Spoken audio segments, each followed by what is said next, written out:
자신을 과시하는 옷차림. 진짜 목적은 타인의 감정 조종이다. 도시 한복판. 오후 3시. 사람들로 북적이는 카페 거리에서 그는 천천히 걸어 나왔다. 하늘색 두찌 로고가 큼직하게 박힌 셔츠. 발목까지 내려오는 루이비통의 모노그램 팬츠. 금으로 된 디올 선글라스. 한눈에 보기에도 수백만 원어치다. 사람들은 자연스럽게 그의 시선을 따라갔다. 누군가는 속으로 감탄했고, 누군가는 비웃었고, 또 누군가는 질투했다. 그런데 정작 그는 아무런 감정도 없이 무표정했다. 자신이 누군가의 시선을 끄는 것을 너무나 당연하게 여기는 사람처럼. 여기서 질문이 생긴다. 그는 왜 그렇게 입었을까? 우리는 흔히 자신을 위해 옷을 입는다고 말한다. 그러나 거리의 풍경을 자세히 들여다보면 정말 그럴까 하는 의문이 든다. 누군가 너무 튀는 색을 고르고 너무 큰 로고를 노출하며 어딘가 무대처럼 거리 위를 걷는 그 순간, 그것은 자기 표현이라기보다 타인 지향의 신호일지도 모른다. 옷은 원래 자신을 보호하기 위해 만들어졌지만 지금 이 시대의 옷은 타인을 겨냥한 메시지가 되었다. 나는 이 정도다라고 말하는 사람은 실은 너는 이걸 어떻게 느낄까를 끊임없이 계산하고 있다. 이 옷을 보면 놀랄까, 감탄할까, 아니면 열등감을 느낄까? 그런 정서가 얇게 깔려있는 과시적 옷차림은 자기 자신을 드러내기 위한 행위가 아니라 사실은 타인을 조종하기 위한 언어다. 고급 브랜드는 이제 패션이 아니라 무기다. 말 없이 자신이 누구인지 강요하는 방식. 그래서 우리는 그가 입은 옷보다 그의 표정을 더 유심히 봐야 한다. 아무렇지 않게 웃고 있어도 그 웃음 뒤에는 묘한 긴장이 숨어 있기 때문이다. 이제 옷은 단순한 직물의 조합이 아니다. 사회적 위치, 경제력, 취향, 심지어 의도를 드러내는 기호다. 그 기호는 읽는 이의 감정을 흔든다. 그가 걸어가는 방향에 시선이 쏠리고 누군가는 위축되고 누군가는 경쟁심을 느낀다. 바로 그 지점에서 옷은 단순한 소비재가 아닌 심리적 장치가 된다. 그는 옷으로 공간의 공기를 바꾸고 분위기의 주도권을 가져온다. 겉보기엔 아무 말도 하지 않았지만 그는 이미 사람들의 감정을 흔들고 있다. 사람은 입을 열지 않아도 말할 수 있다. 어떤 사람은 눈빛으로 말하고 어떤 사람은 손짓으로 말한다. 그리고 어떤 사람은 입은 옷으로 말한다. 과시적 옷차림은 말 없는 문장이다. 말하지 않아도 말하고 싶은 것. 나를 봐달라는 절규가 아니라 내가 얼마나 특별한지 내가 알아차렸으면 좋겠다는 조용한 명령이다. 브랜드 로고가 크게 박힌 모자, 반짝이는 시계, 한정판 운동화. 보통 사람은 용기를 내야만 말할 수 있는 걸 그들은 옷으로 먼저 던진다. 나는 너와 다르다. 나는 이 정도는 할 수 있다. 나는 무시당하고 싶지 않다는 말이 옷 위에 새겨져 있다. 이건 단순히 유행을 따르는 게 아니다. 아주 정교한 계산이다. 자신의 존재를 증명하려는 무의식의 표현 방식이다. 이런 표현은 어느 순간부터 하나의 언어가 된다. 말은 사라질 수 있지만 이미지와 스타일은 쉽게 지워지지 않는다. 그래서 표현 수단으로서의 옷은 더욱 위험하다. 사람들이 특정한 복장을 입는 순간 그에 따라 자신도 특정한 역할을 수행하게 된다. 갑자기 고개를 들게 되고 허리를 펴게 되며 말투가 변하고 행동도 달라진다. 옷이 몸을 감싸는 게 아니라 옷이 사람을 지배하는 지점이 생기는 것이다. 자신이 입은 옷에 걸맞는 사람처럼 행동해야 한다는 무언의 압력. 그게 바로 과시의 무서운 점이다. 처음에는 타인을 향한 메시지로 시작했지만 점점 자기 자신까지 그 틀에 가둔다. 명품을 입었기 때문에 더 비싼 식당에 가고 더 비싼 커피를 마셔야만 자신이 만들어낸 이미지에 부합된다고 느낀다. 표현의 수단이었던 옷이 이젠 자신의 인격을 제한하는 감옥이 되어버린다. 이 지점에서 우리는 이런 질문을 던져야 한다. 내가 이 옷을 입고 나가면 사람들이 나를 어떻게 볼까라는 질문보다 더 중요한 질문. 내가 이 옷을 입는 이유는 내 안에 어떤 결핍이 있기 때문일까라는 질문이다. 과시적 표현은 결핍을 가리는 포장지이자 나를 지켜줄 갑옷이다. 하지만 그 갑옷이 무겁고 딱딱할수록 진짜 내 마음은 점점 바깥 세상과 멀어지고 고립된다. 표현은 원래 자유의 상징이다. 내가 무엇을 입든 그것이 나의 세계를 말해주는 수단이기 때문이다. 그런데 어느 순간 그 표현이 타인의 감정을 의도적으로 움직이기 위한 도구가 되는 순간 그것은 자유가 아닌 전략이 된다. 나는 나를 말하는 것이 아니라 타인을 설득하려는 프레젠테이션이 되어버린다. 그리고 그 설득에는 항상 조종이 섞인다. 어떤 사람은 이건 그냥 내가 좋아서 입는 옷이야라고 말한다. 하지만 정말 그럴까? 어쩌면 그 말 속에는 이걸 입으면 사람들이 날 다르게 봐줄 거야라는 기대가 숨어 있다. 이중적인 심리. 스스로를 위해 고른 것 같지만 그 선택은 사실 타인의 시선에 의해 유도된 것이다. 타인의 시선으로 나를 디자인하고 그 결과물을 다시 나의 취향이라고 믿는 착각 속에서 우리는 산다. 표현이란 나를 말하는 동시에 타인을 겨냥하는 언어다. 그것이 말이든 표정이든 옷이든 마찬가지다. 과시적 옷차림은 단순한 멋부림이 아니다. 그것은 내가 원하는 나의 모습이 아니라 타인에게 강요하고 싶은 나의 이미지다. 그 이미지는 타인을 긴장시키고 비교하게 만들고 심지어 위축시키기도 한다. 그래서 우리는 이 질문 앞에 멈춰 서야 한다. 나는 지금 누구에게 말하고 있는가?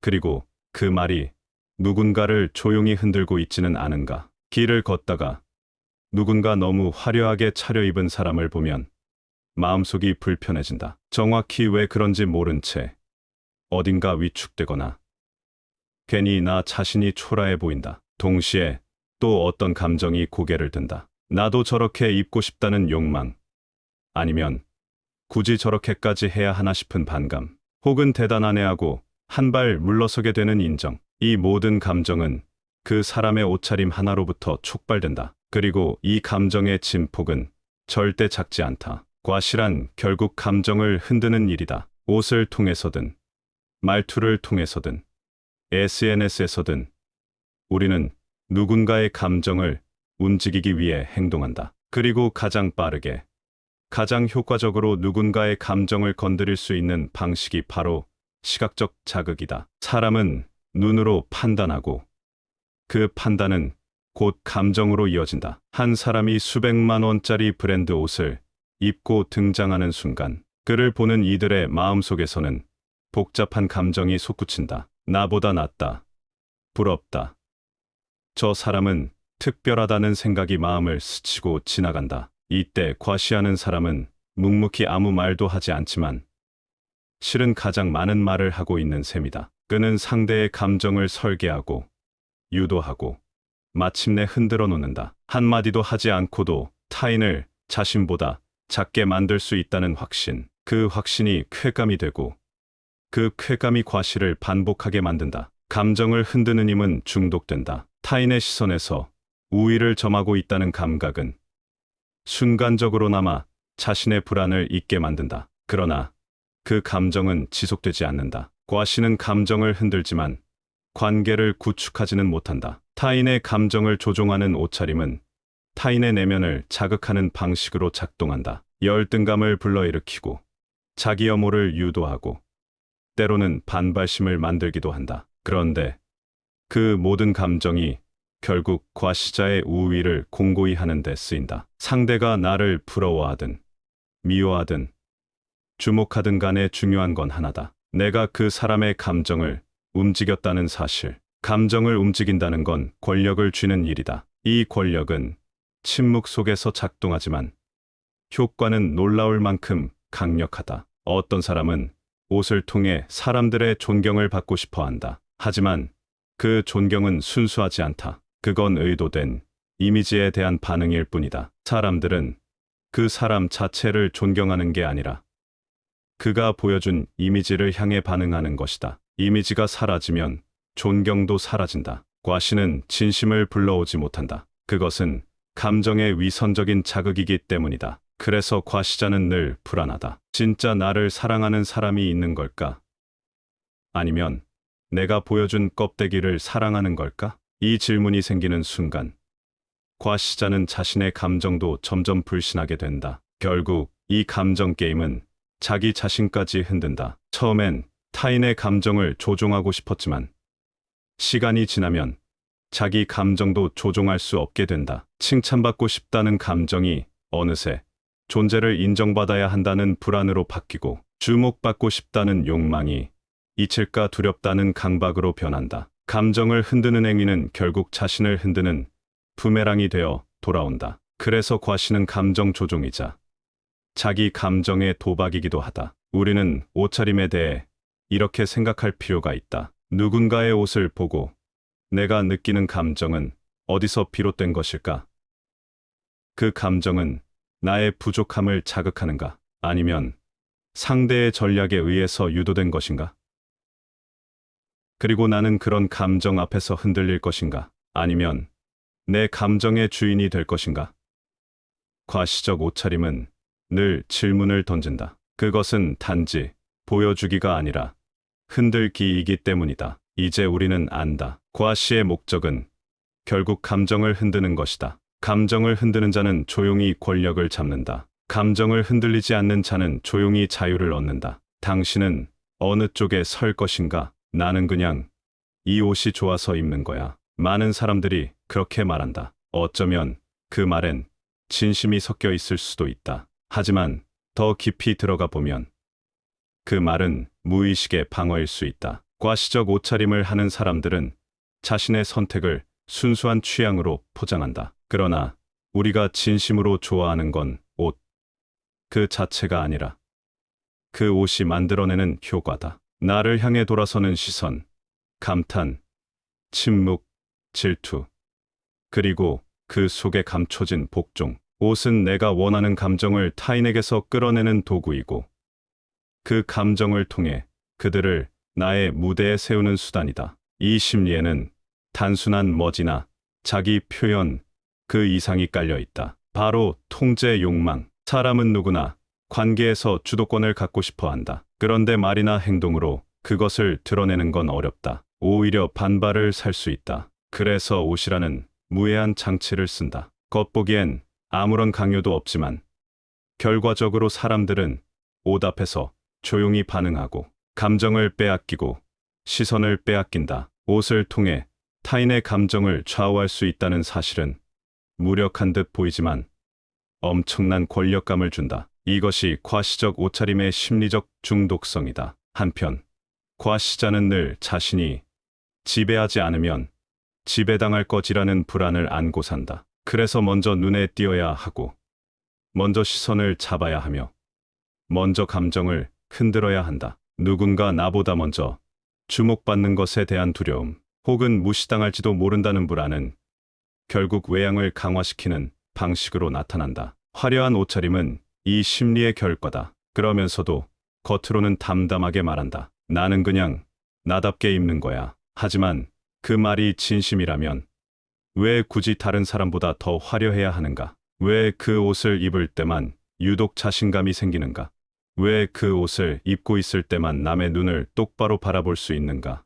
통제 욕망은 원래부터 타인을 무너뜨리고자 하는 공격성만을 말하는 것이 아니다. 오히려 그것은 자기 불안을 감추기 위한 방어의제다. 타인을 통제하고 싶은 사람은 사실 자신이 통제당하는 상황에 누구보다 민감한 사람이다. 그래서 먼저 나선다. 옷으로 먼저 선언한다. 나는 만만하지 않아. 나는 이 정도는 누릴 수 있는 사람이야.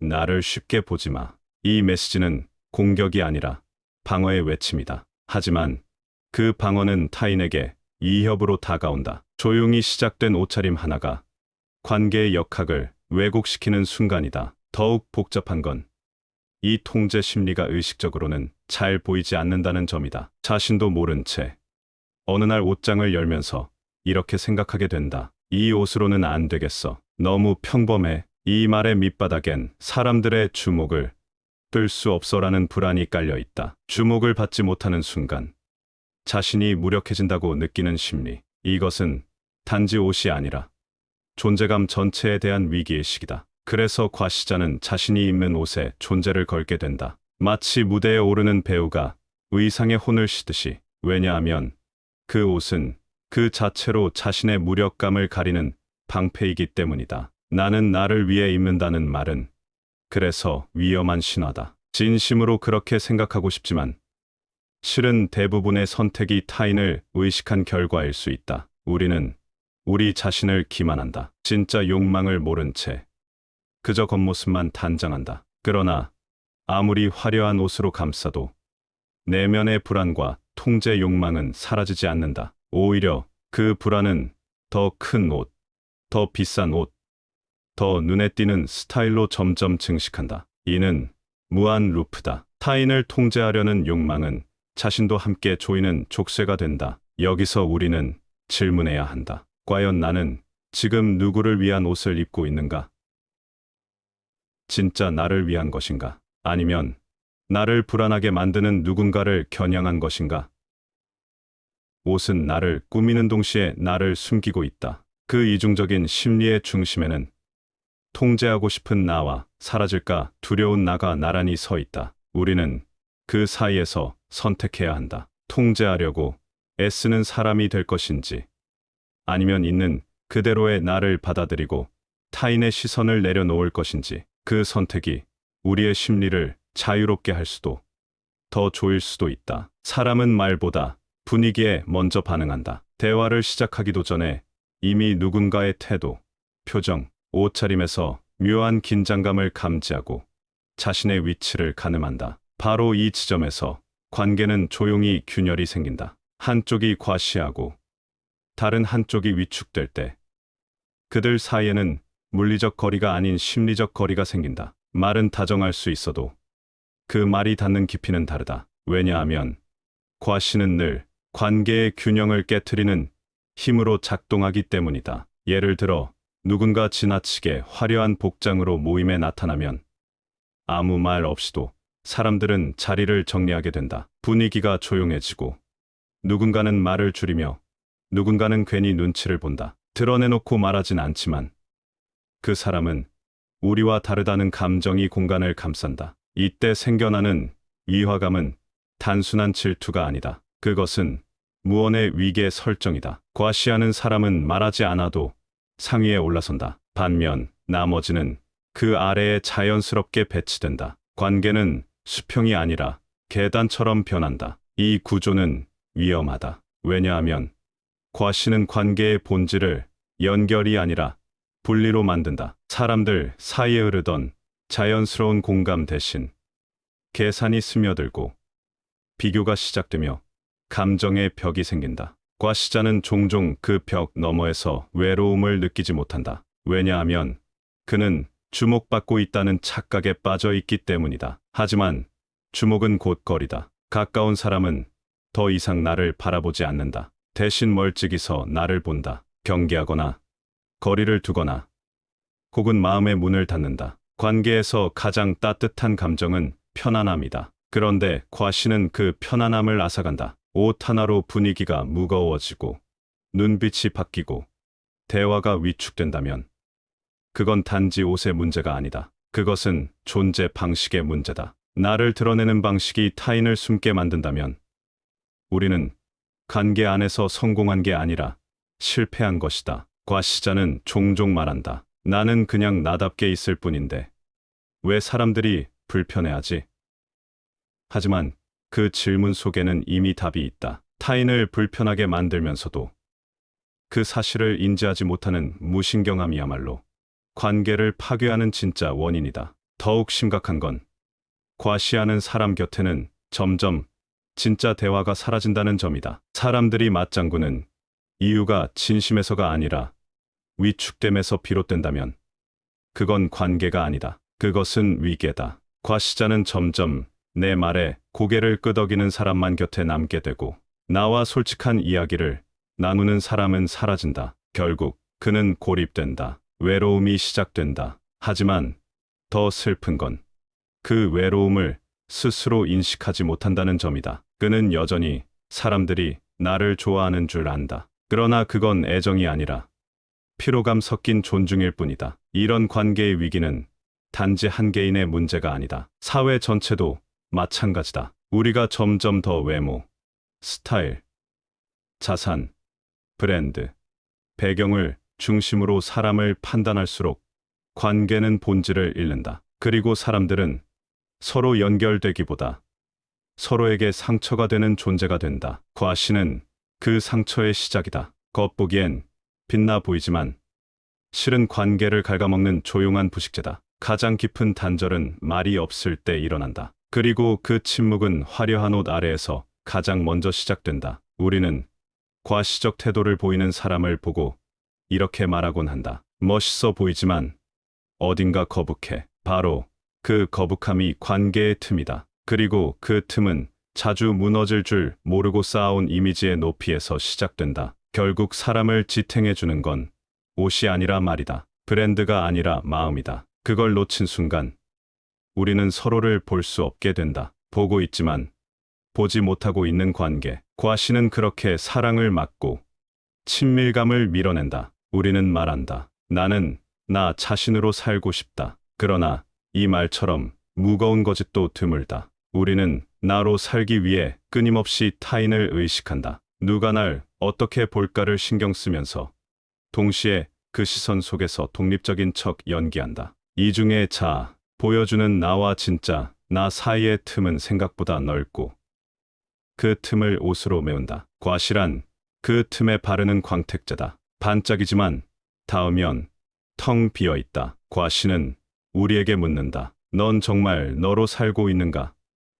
스스로를 드러내는 방식이 오히려 나를 감추고 있다면 그것은 나를 살아가는 것이 아니라 나를 연출하고 있는 것이다. 과한 옷차림, 과한 브랜드, 과한 표현은 결국 과한 방어의 결과다. 상처받지 않기 위해 갑옷을 두르고 무시당하지 않기 위해 자신을 꾸미고 잊히지 않기 위해 목소리를 높인다. 그런데 그럴수록 정작 가장 중요한 것을 놓친다. 내가 나에게 진심인지, 그리고 내가 나와 연결되어 있는지. 진짜 자신으로 살아간다는 건 단순히 꾸미지 않는 삶이 아니다. 그것은 타인의 시선에 흔들리지 않으면서도 동시에 타인의 시선을 조종하려 하지 않는 삶이다. 눈에 띄지 않더라도 조용히 자기 존재를 존중하는 사람은 스스로를 입증하려 애쓰지 않는다. 그런 사람은 옷으로 말하지 않고 마음으로 말한다. 그 마음은 오래 남는다. 왜냐하면 그것은 조작된 이미지가 아니라 진짜 인간의 진동이기 때문이다. 우리는 왜 그렇게 보여지는 것에 집착할까? 그건 있는 그대로의 나를 견디지 못하기 때문이다. 누군가에게 멋지게 보이지 않으면 내가 부족한 사람처럼 느껴지기 때문이다. 그러나 이 착각은 사회가 만들어낸 허상이다. 존재의 가치는 눈에 띄는 데서 생기지 않는다. 오히려 고요한 중심에서 자란다. 사람은 조용히 일하는 사람에게 존경을 느끼고 허세 없는 사람에게 신뢰를 느끼며 자기를 과시하지 않는 사람에게 따뜻함을 느낀다. 그 따뜻함이 결국 사람을 오래 곁에 머물게 만든다. 한때 모든 걸 보여줘야만 사랑받을 수 있다고 믿던 사람이 있었다. 그 사람은 늘 화려하게 차려입었고 어딜 가든 주목을 받았다. 하지만 그의 곁엔 진짜 친구가 없었다. 누군가가 그에게 말했다. 넌 멋있긴 한데 내가 누군지 모르겠어. 그 말에 그는 처음으로 거울을 보았다. 그 안엔 너무 많은 옷을 입고 정작 아무것도 말하지 못하는 얼굴이 있었다. 우리는 때때로 그렇게 산다. 모든 걸 드러내면서도 아무것도 보여주지 않는다. 과시는 외면을 드러내고 진정성은 내면을 드러낸다. 둘 중 무엇이 더 강한가? 시간이 말해준다. 시간이 지나면 외면은 퇴색하고 진심은 깊어진다. 그래서 진짜 자신으로 산다는 건 당장 주목받지 않아도 괜찮은 용기다. 당장 누군가가 내 옷을 보고 감탄하지 않아도 나의 말을 듣고 마음을 열 수 있는 사람을 믿는 것이다. 그것은 화려함이 아닌 깊이로 사는 삶이고 연출이 아닌 존재로 살아가는 선택이다. 진짜 자신으로 산다는 건 보여주기보다 느끼게 하는 것이다. 내가 얼마나 괜찮은 사람인지 말하지 않아도 곁에 있으면 자연스럽게 편안해지는 사람. 그런 사람은 과시하지 않는다. 왜냐하면 그는 이미 자기 자신에게 인정을 받고 있기 때문이다. 타인의 박수를 기다리지 않아도 자기 내면의 박수가 충분하다는 것을 아는 사람. 우리는 그 단계로 나아가야 한다. 그리고 그 출발점은 옷장에서 옷을 고를 때 시작된다. 이 옷이 누군가를 위한 무대 의상이 아니라 나답게 걸어갈 수 있는 옷인지를 묻는 것. 그것이 진짜 자신으로 향하는 첫 질문이다. 사람은 누구나 인정받고 싶다. 그건 본능에 가깝다. 하지만 문제는 누구에게, 어떤 방식으로 인정받고 싶은가다. 과시하는 사람은 타인의 감정을 자극해서 자신을 증명하려 한다. 반응을 끌어내고, 시선을 끌고, 감정을 흔드는 것으로 자신의 존재를 입증한다. 그러나 그 방식은 결국 자기 존재를 타인에게 맡기는 일이다. 누군가 나를 인정해주지 않으면 나는 무너지는 삶. 누군가가 날 보지 않으면 공허해지는 삶. 그것은 너무 위태롭다. 그래서 우리는 이제 타인의 감정이 아니라 나의 중심에서 출발해야 한다. 그 시작은 멈춤이다. 옷을 고르기 전에 질문을 던져보는 것이다. 나는 왜 이 옷을 고르려 하는가? 이 옷이 나를 편안하게 하는가? 아니면 누군가를 놀라게 하고 싶은가? 이 질문만으로도 감정의 흐름이 달라진다. 무심코 선택하던 화려함이 어쩌면 불안의 발로였다는 걸 깨달을 수 있다. 그렇게 한 번의 질문이 존재의 중심을 외부가 아니라 내부로 되돌린다. 그 작은 이식이 삶 전체의 무게를 바꾼다. 다음은 경계하기다. 스스로가 누군가의 감정을 흔들어 통제하려는 욕망에 빠졌을 때 스스로를 점검해야 한다. 나는 지금 타인을 설득하려 하는가?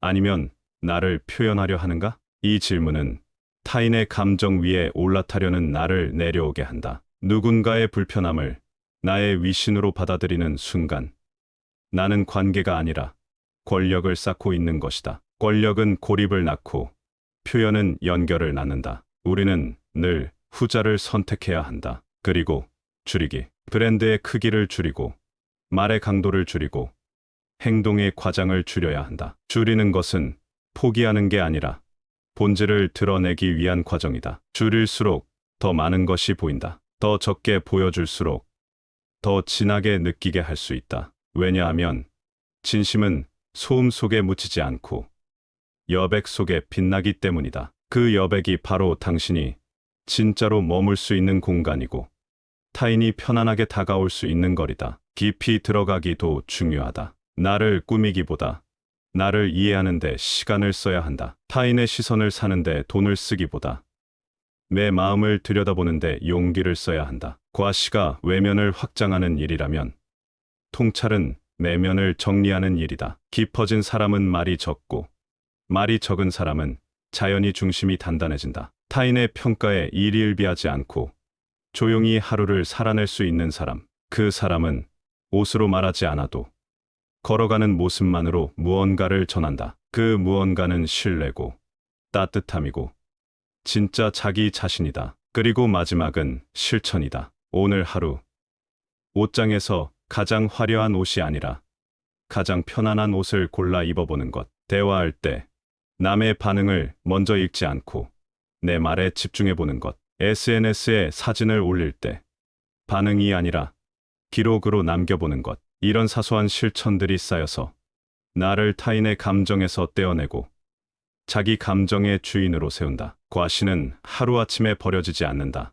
하지만 매일 조금씩 내려놓을 수 있다. 그리고 그 내려놓음이 쌓일수록 우리는 가벼워진다. 사람은 보여주지 않아도 느껴지는 사람을 닮아야 한다. 조용한 사람, 하지만 단단한 사람. 시끄럽게 자신을 증명하지 않아도 조용히 머물기만 해도 관계가 따뜻해지는 사람. 그 사람은 브랜드 대신 분위기로 말하고 옷 대신 온기로 사람을 끌어당긴다. 우리는 그런 존재가 될 수 있다. 아니, 이미 그렇게 될 준비가 되어 있다. 지금 이 글을 읽고 있다는 것 자체가 그 출발선에 서 있다는 증거다. 과시의 시대에 자신을 감추지 않고 누군가의 감정 위에 서지 않고 온전한 나로 살아간다는 것. 그것은 혁명이다. 가장 조용한 방식으로 세상을 바꾸는 혁명. 그 첫 번째 질문을 지금 스스로에게 던져보자. 나는 정말 나로 살고 있는가? 그 질문에 솔직할 수 있다면 당신은 이미 달라지기 시작한 것이다. 나는 나를 위해 입는다는 말이 이제는 조금 다르게 들리지 않나요? 당신의 옷장 속에서 가장 진짜 나다운 옷은 어떤 것이었는지, 그리고 그 옷을 입고 어떤 관계를 만들고 싶은지 지금 댓글에 당신의 생각을 남겨주세요. 우리가 함께 더 진짜다운 삶을 살아갈 수 있도록